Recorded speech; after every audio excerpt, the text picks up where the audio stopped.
Dodd-Frank, and that was supposed to be historic financial reform. Was one of the pillars of Barack Obama's presidency. Now, of course, Wall Street and their henchmen in the Republican Party and a lot in the Democratic Party have been chipping away at that. I've got the latest for you on that. Before we go to that, though, I found this great video. Mark Sumner wrote about it on Daily Kos. And it's Jim Cramer talking on the Today Show to Matt Lauer about how well the corporations are doing. Well, it's true. Wall Street, corporate America is doing fantastic. And he thinks this year they might actually share the wealth. Get a load of this hilarious clip.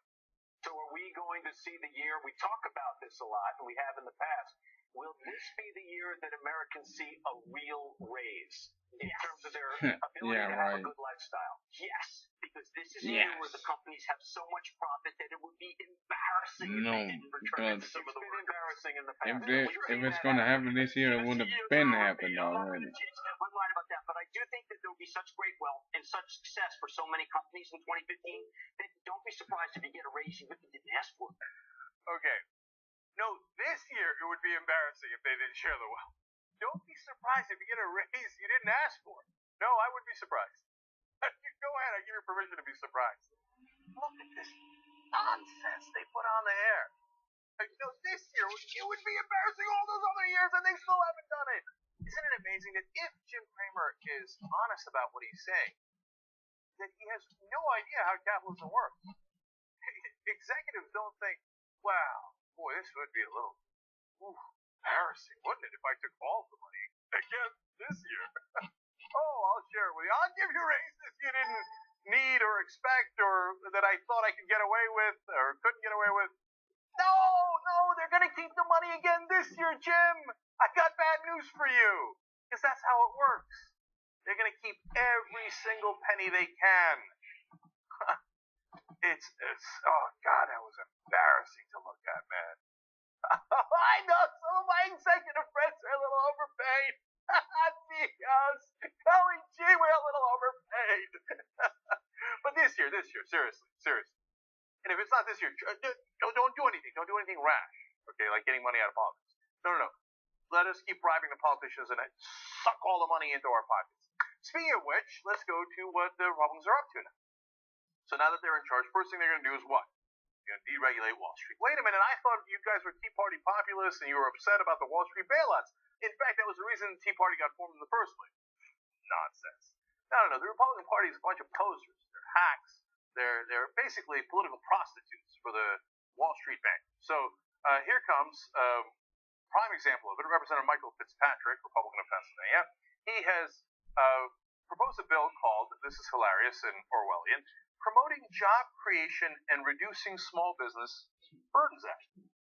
Now, does it actually talk about jobs? Like, hey, you know what? Let's build some bridges or highways and that'll create jobs. No, nothing about jobs. Does it support small businesses, as it says in the title? Of course not.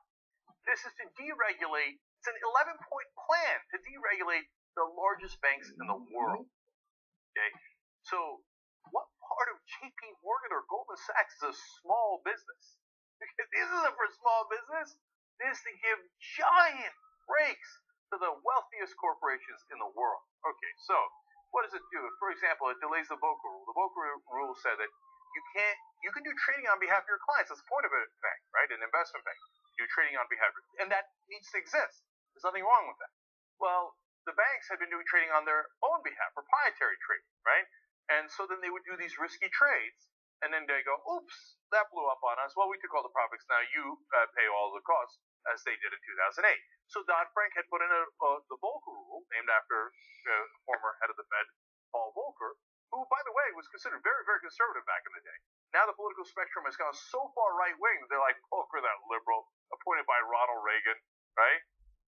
Well, all he's saying is, bounds of reason, man, stop gambling with people's money for your own benefit. No, so that this will delay it, and by the way, it'll easily pass the House, and fairly easily pass the Senate. The only question is whether the president's going to veto it or not, and what other part of legislation are they going to put it as a part of so that the president feels he can't veto it. So anyway, the Republicans will definitely pass this with the help of some of the Democrats. And so, yes, they'll be back to proprietary trading. That was supposed to take into effect already. You know when under this rule it would take into effect? That when the banks have to get rid of their proprietary trading? 2019. This guy who proposed the bill, Fitzpatrick, says, well, you don't want to have the banks do a fire sale. 2019 is 4.5 years from now. It's not really a fire sale if it takes 4.5 years. I mean, these are the weakest of excuses and lies. All right, more parts of it. It would water down rules on private equity firms, deregulate private equity firms even further, so allowing them to do all the shenanigans that they do. Loosen regulations on derivatives. Great. Derivatives are what caused the crash back in 2008.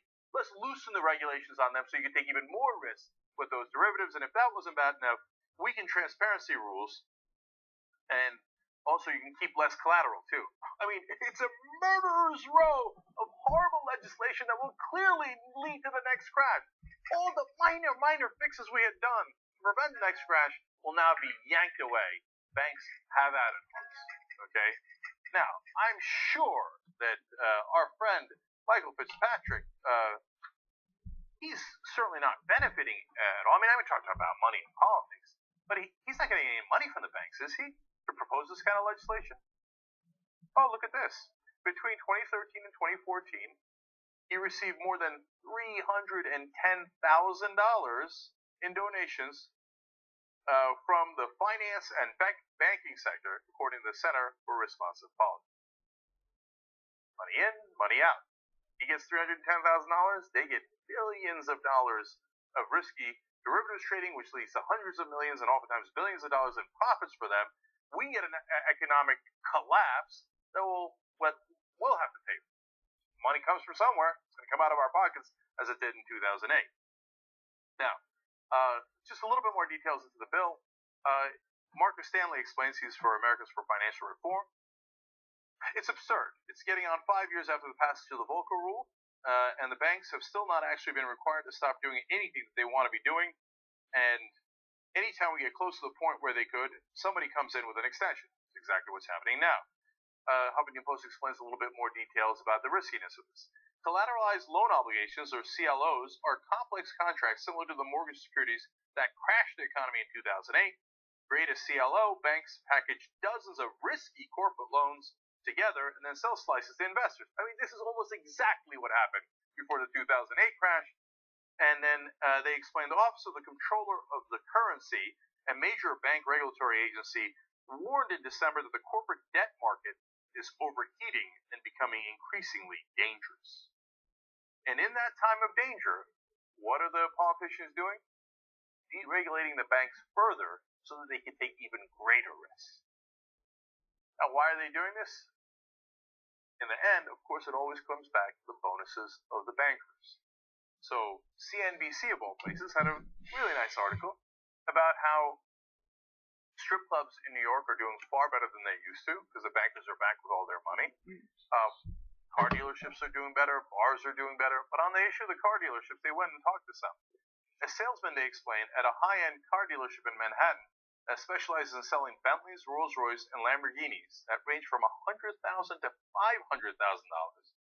said that the fourth quarter was the best quarter ever. They quote one car salesman as saying, "I'm very optimistic for the first quarter of 2015. I've had many customers tell me they are going to pull the trigger once they get their bonuses. I even had a guy that told me he was looking to pick up 2 cars." 2 Bentleys for everybody! Wall Street's back! Tick, tick, tick, tick, tick, tick, tick, tick. This is a financial time bomb. It will explode on all of our heads. And the people who brought it to you are the corrupt politicians and the people who bought those politicians. The Wall Street executives who are buying 2 Rolls Royces at a time now. So when it happens, do not be tricked or deluded by anybody into thinking that it was anything but this. They did it for their own personal gain, both the politicians and the people who bought them.